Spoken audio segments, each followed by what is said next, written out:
बहुत समय पहले की बात है। भारतवर्ष में एक राज्य था जिसका नाम मणिपुर था। उसे राज्य में राजा शुद्ध शासन करते थे। वो अब बुद्ध हो गए थे। उनका एक पुत्र था जिसका नाम मणिभद्र था। मणिभद्र बहुत ही सुंदर और बलशाली था। वो अभी अभी नई विवाह करके आया था। उसकी पत्नी मायावती बहुत ही सुंदर थी। राजा कुशल घोष अपने पुत्र वधु और पुत्रों को बहुत प्रेम करते थे। वो अपने पुत्र वधु को अपने ग्रह की लक्ष्मी मानते थे। वो जानते थे कि एक पतिव्रता पुत्र वधु ही अपने घर को अच्छे से देखभाल कर सकती है। लेकिन राजकुमार मणिभद्र बहुत ही चंचल स्वभाव का था। वो अपने धन को किसी भी तरह नष्ट कर देता था। राजा को ये बात अच्छा नहीं लगता, लेकिन वो अब क्या करता। उसका अंतिम समय आ गया था। कुछ दिन बीत गया। राजा कुछ दवजी हमार हो गया। उनको ये पता चल गया कि वो अब भी जिंदा नहीं रहने वाले, इसलिए वो जो भी धन छुपा कर रखे थे उसे अपने पुत्र वधु को बताना चाहते थे, क्योंकि उसे ये पता था कि पुत्र वधु ही इस धन का अच्छे से इस्तेमाल कर सकती है। जब उसका अंतिम समय आया, वो अपने पुत्र वधु मायावती को अपने पास बुलाई और कहां कहां धन संपत्ति छुपा कर रखी है वो सब कुछ बताया। वो बताया कि उसे सिंहासन के नीचे बहुत सारे सोने के सिक्के और सोने की ईंट रखा हुआ है। वो जो पलंग से सोती है उसी पलंग में बहुत सारे सोने और हीरे छिपकर रखा हुआ है। जिस स्थान पर वो भोजन करती है उस स्थान में भी बहुत सारे सोने, हीरे और मोती छिपकर रखा है। ये बात वो सिर्फ अपने पुत्र वधु की ही बताया।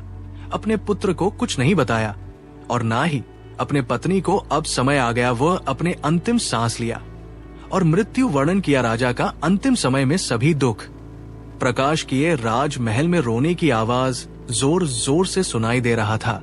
मंत्री, सिपाही आदि सभी लोगों महाराज को अपने अंतिम प्रणाम कर रहे थे। राजा का अंतिम संस्कार किया गया। रानी धन के विषय में किसी को कुछ नहीं बताई। राजकुमार अपने पिता की मृत्यु पर बहुत दुख प्रकाश किया अपने पिता की अंतिम संस्कार में, और आत्मा की मोक्ष के लिए सभी राज्य में दान दिया गया। गरीब ब्राह्मण और भिखारी आदि को खाना परोसा गया। ऐसे करके राजमहल की सभी पैसा खत्म हो गया था। खाने के लिए कुछ भी नहीं बचा था। दासिया, सिपाही आदि अपने कार्य की पैसा ना पाकर वहां से पलायन किए थे और राजमहल झोपड़ी में बदल गया था। ना खाने को कुछ था और ना ही पीने को। राजा मरने के बाद कोई भी राजकुमार को पसंद नहीं करते थे। इतने कष्ट में भी मायावती छिपा हुआ खजाना के बारे में किसी को कुछ नहीं बताई। अंतिम समय में राजा कुछ ध्वज की पत्नी किसी धनी व्यक्ति के घर में जाकर कुछ कार्य करती और पुत्र वधु को खाना खाने को देती, लेकिन वो अभी बूढ़ी हो गई थी। एक दिन वो अपने पुत्र को कहा, पुत्र, जब बुरा समय हो तो मित्रों को याद करना चाहिए। तुम तुम्हारी पत्नी को लेकर ससुराल चले जाओ।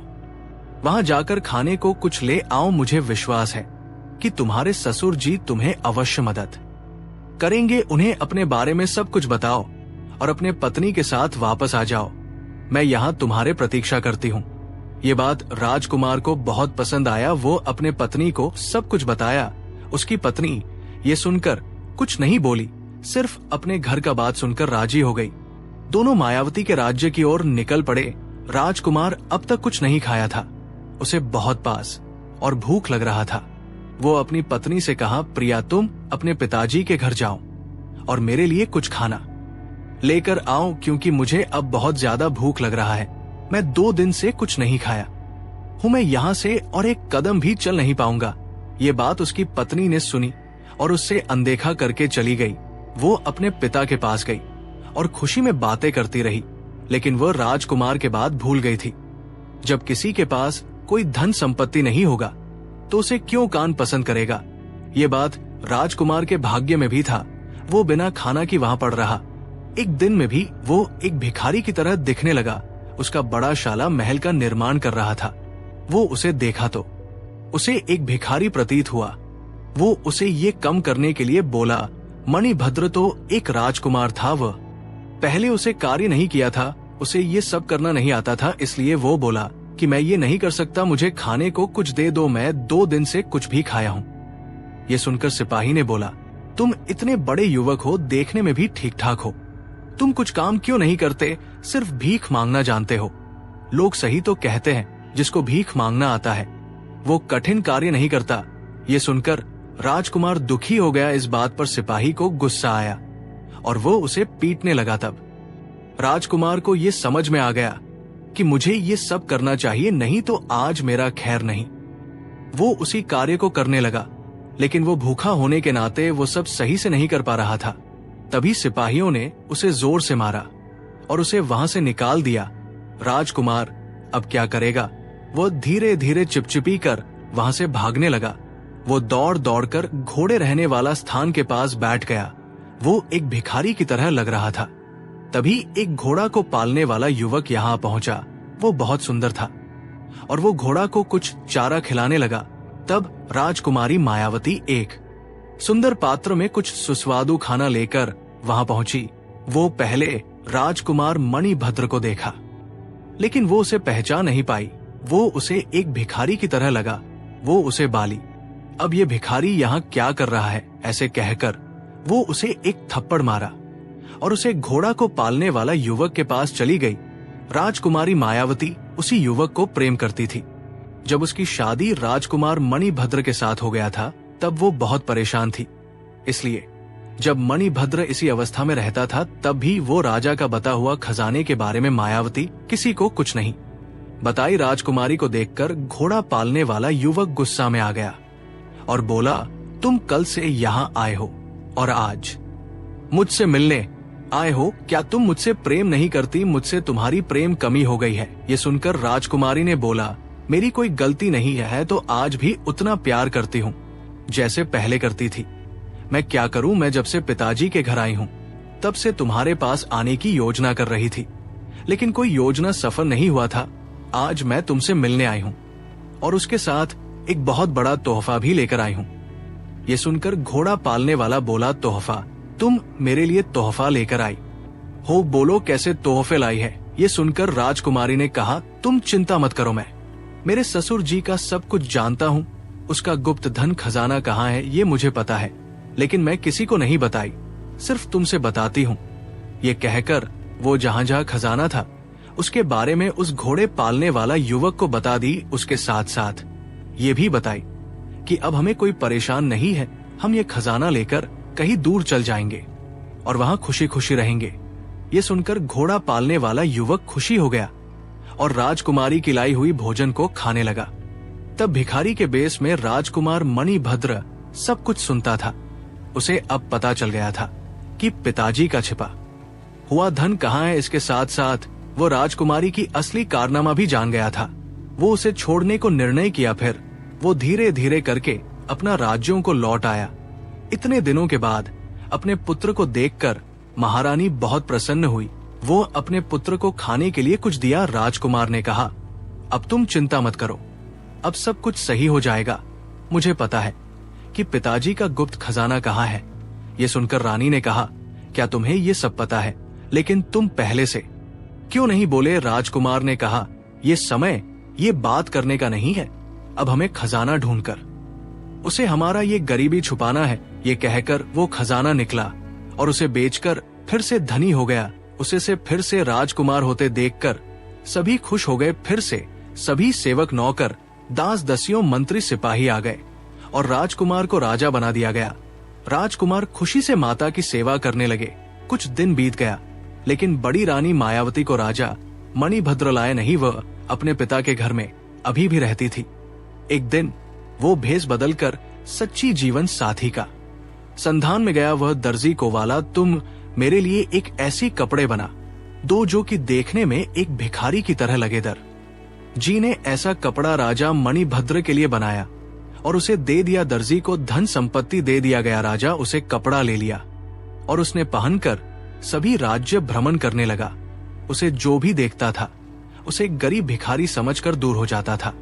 उसे देखकर कुछ लोगों ने उसे खाना देते थे, लेकिन भिखारी के बेस में राजकुमार मणिभद्र कह रहा था, कृपया मुझे अपने हाथों से खिला दीजिए क्योंकि मेरे नहीं है।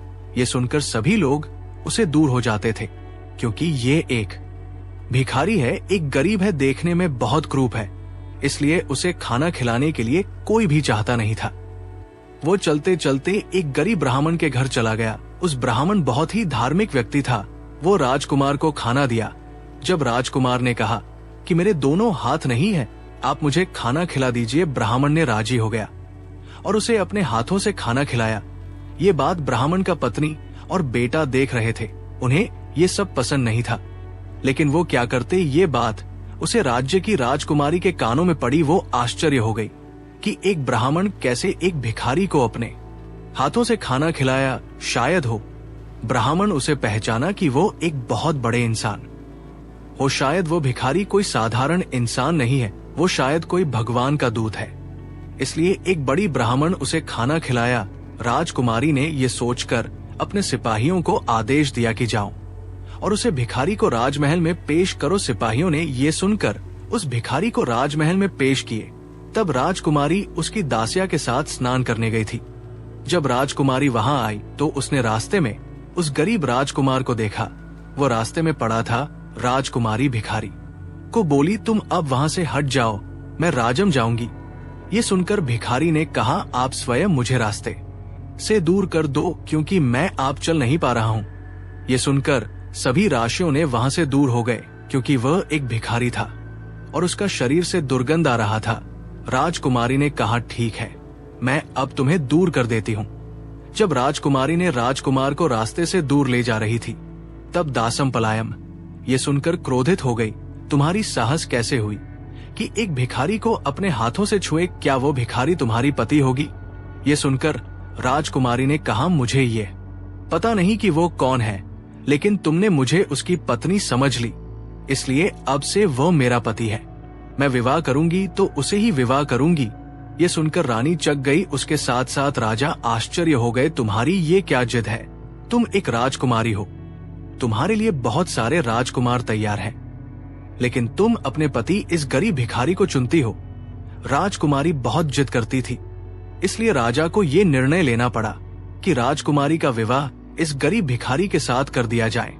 राजकुमारी और गरीब भिखारी का विवाह हो गया, वह भी एक साधारण जग में। कोई बड़ा उत्सव नहीं हुआ, किसके मन में खुश नहीं था जो राजकुमारी एक सुंदर राजकुमार से विवाह करना तय थी।